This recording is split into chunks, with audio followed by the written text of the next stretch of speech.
Hello, and welcome to the first and probably only episode of Tough Topics. Basically, I just wanted to make a podcast talking about the tough topics of today. So, like the toxicity of social media and the impact that bullying and cheating can have on people. So, let's get into it. Honestly, I hate social media culture. Like, I have a very weird thing where I like my social media to be very organized. So, if you look at my Instagram, you'll see that I hardly follow any accounts. I hardly ever post. I only really post if there's something important that's happened. I don't have this constant need to post selfies and pictures of food. I don't know what it is, but social media stresses me out, which is another reason I don't follow many accounts. For some reason, I can't follow more than like 20 accounts because there's just too much going on. So I only follow people who are really close to me, really special to me. I mean, I have friends that I don't follow on social media just purely because we've drifted apart, living different lives. And it's not like anything dramatic has happened. We haven't fallen out or anything. I just only really follow people that I talk to on a daily basis, really. And this is the thing I hate when it's like, oh my God, she's not following every single person she's ever met. She must hate them, because that's not it at all. I just find social media very stressful and I hardly go on it, so I don't see the point in following many accounts. If I need to contact anyone, I'll text them. But when I've been in group chats on Snapchat before and they're constantly going off and my phone is just getting notifications every second of every day, I find that really stressful. So I leave the group chats and then people message me like, oh, what's happened? What's the drama? Why did you leave the group chat? I'm like, there's no drama. Nothing's happened. It just stresses me out how often my phone is going off. It doesn't mean anything. I just hate social media. I am fully convinced that by the time I'm like 35, I'll have deleted all of my social media. But another thing I hate is there's so much homophobia and sexism and racism, etc.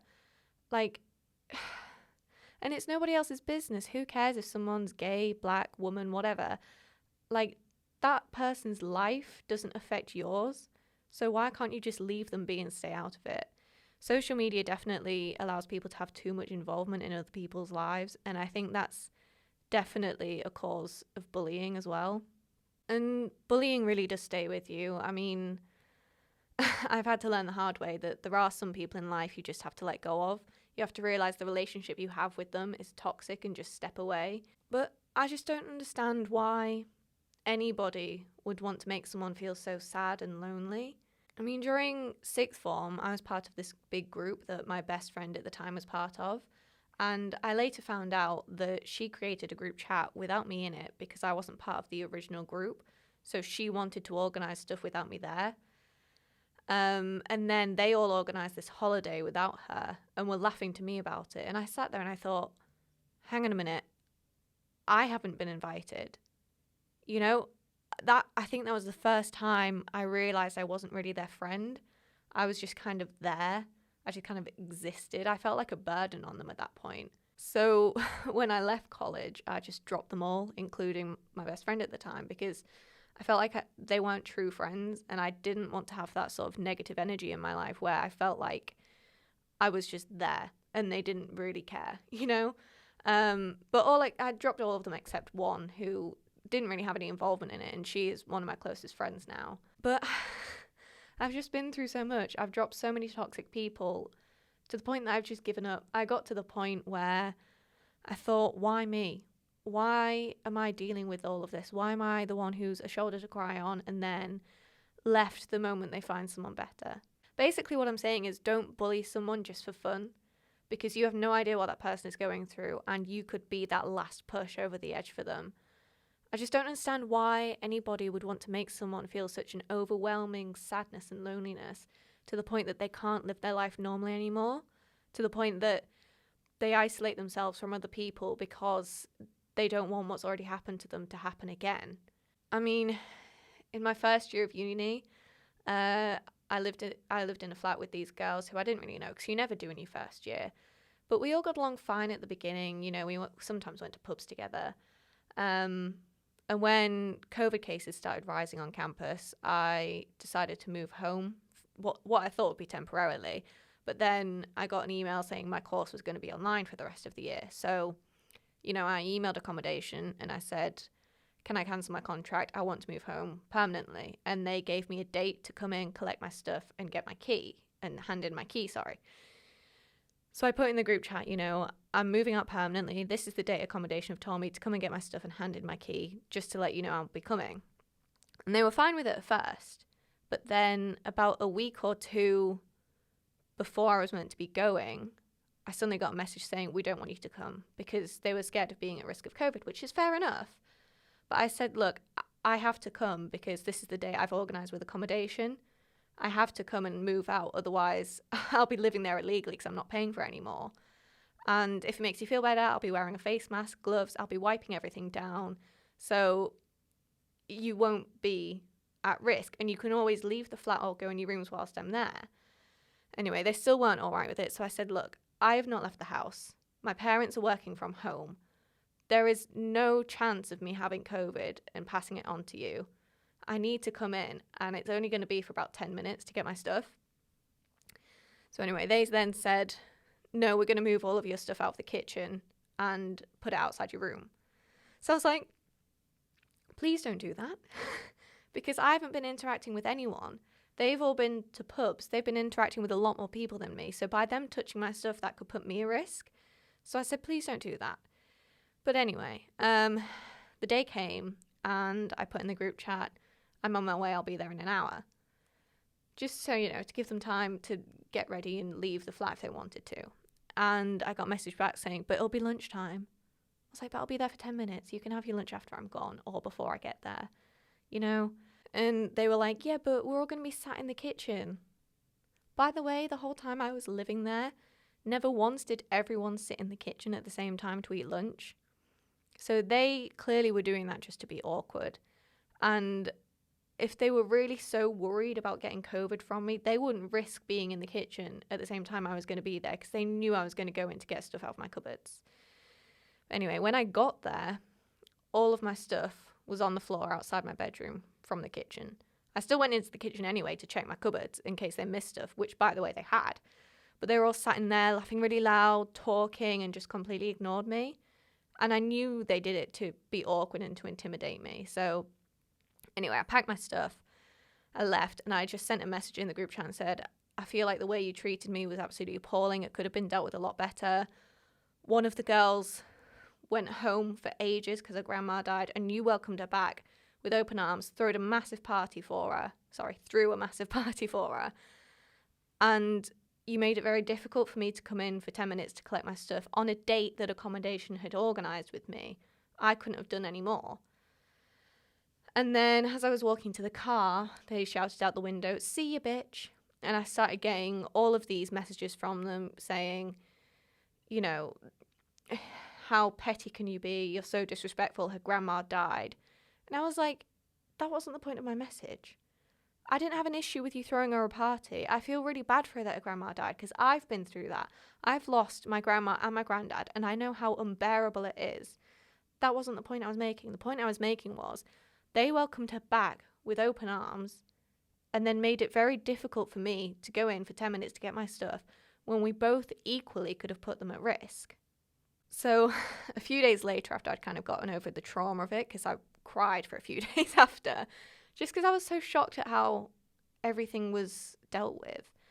But a few days after, I sent a message to the girl and I said, look, I wasn't being disrespectful to you or your grandma. My point was that, they made it difficult for me to come in when they welcomed you back, and et cetera, et cetera.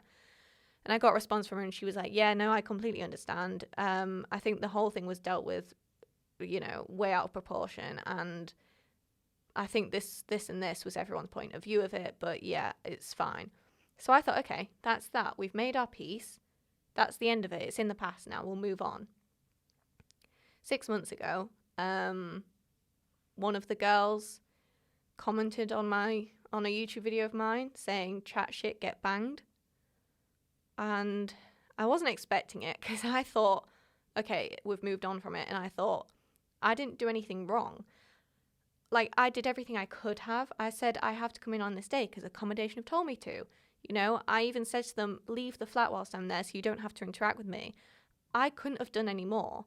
They were making it very difficult for me to move out, basically. So I was quite shaken up from that, and I couldn't sleep.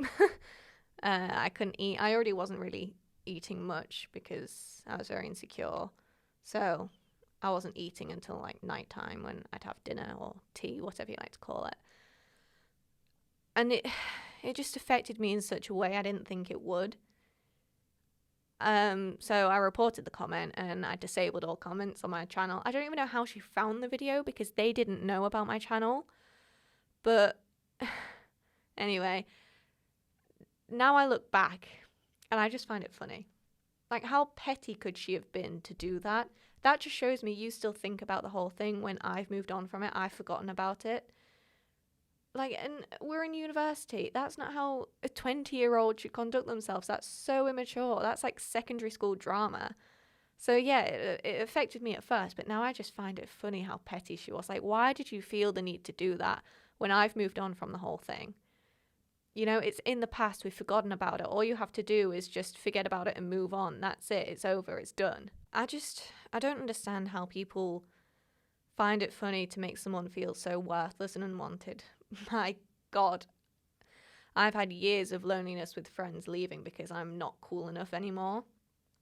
And I just don't understand how you can make someone feel that way just because you find it funny.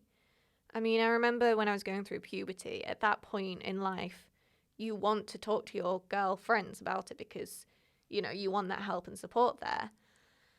And I remember this one time has stuck with me when one of my friends was really excited because she was like, oh, I've gone up to a C cup in bra size. And then my other friend turned around and went, yeah, and Amelia's still an A cup. I wasn't. And I think this is something a lot of people get wrong, is that bra size isn't dependent on the letter. You can be small-chested but still be a D cup. And when you're going through puberty, you want that help and support there from your friends. So for her to say that was really degrading to me. And it's something that stuck with me. What might have been a passing comment for her that she forgot about in 10 minutes stuck with me, and it caused an insecurity. Most of my insecurities have stemmed from stuff friends and classmates have said to me. But this is why you have to think about what you say to people, and this is why I hate social media, because something that could be a passing comment for you that you forget about in 10 minutes will stick with someone for life. And on that note, another thing that sticks with people for life is cheating. Honestly, I don't get how anyone can cheat. How embarrassing. And I mean for the person that cheats, not the person that gets cheated on. Like, you threw away a relationship with someone who would have given you the world. You threw away a potential future with someone for what? A one-night stand? How embarrassing is that? And that person is going to come back stronger, glowing, happily single, or with someone who actually deserves their love. And when you come crawling back because you missed them, because you messed up, they're not going to want to have anything to do with you. This is kind of a personal thing because every relationship I was in before Adam, I was cheated on or left for someone better. And one of them actually messaged me saying, oh, I really miss you. And I was like, I don't miss you. I haven't thought about you since the day you hurt me. You screwed up. Your loss. Honestly, Adam has had to deal with a lot of paranoia and trust issues, but he's always supported me and loved me through everything, and he still does. But yeah, I don't understand how dumb you can be to think that cheating is okay.